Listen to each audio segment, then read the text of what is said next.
Mr. Clever by Roger Hargreaves.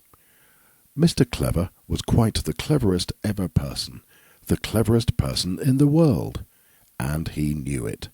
"Oh, I am so very, very clever," he used to say, to himself more often than not. He lived in Cleverland, where, as you may know, everybody and everything was as clever as can be. In Cleverland, clever trees managed to grow apples and oranges at the same time. In Cleverland, clever flowers get up and go for a walk. Clever worms drive around in cars all day, and clever elephants play tennis. Oh yes, Cleverland was quite the most clever place. Would you like to live there? Mr. Clever does.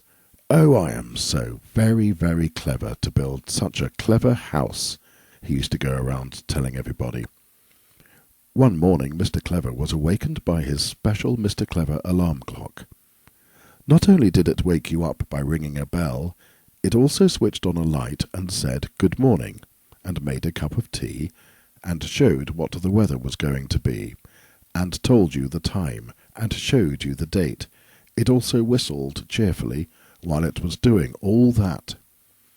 Mr. Clever yawned, got up, washed, cleaned his teeth with his special Mr. Clever toothbrush, which squeezed toothpaste out onto the brush, out of the handle, and went downstairs for breakfast. He popped a slice of bread into his special Mr. Clever electric toaster, which not only toasted the bread, but also spread it with butter and marmalade, and cut off the crusts. After breakfast, he went for a long walk, an extremely long walk. In fact, such a long walk that he walked all the way out of Cleverland, although he didn't know it. He met somebody who was also out for a walk. Do you know who it was? That's right, Mr. Happy. "Hello," cried Mr. Clever. "I'm the cleverest person in the world." "Oh, good," said Mr. Happy. "Then you must be clever enough to make up a really good joke to tell me." He laughed. "Jokes make me happy," he explained. Mr. Clever's face fell. "I don't know any jokes," he admitted. "Well, that's not very clever of you, is it?" said Mr. Happy, and went off. Mr. Clever went on, and do you know who he met next? That's right, Mr. Greedy. "Hello," cried Mr. Clever.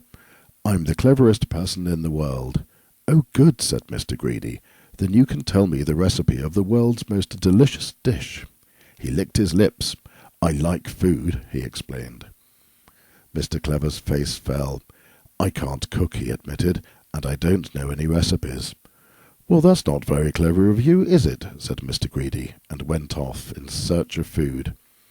Mr. Clever went on. And who do you think he met next? Yes, Mr. Forgetful. "Hello," cried Mr. Clever. "I'm the cleverest person in the world." "Oh, good," said Mr. Forgetful.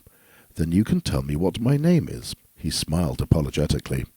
"I've forgotten," he explained. Mr. Clever's face fell for the third time that morning. "But I don't know your name," he admitted. "We've only just met."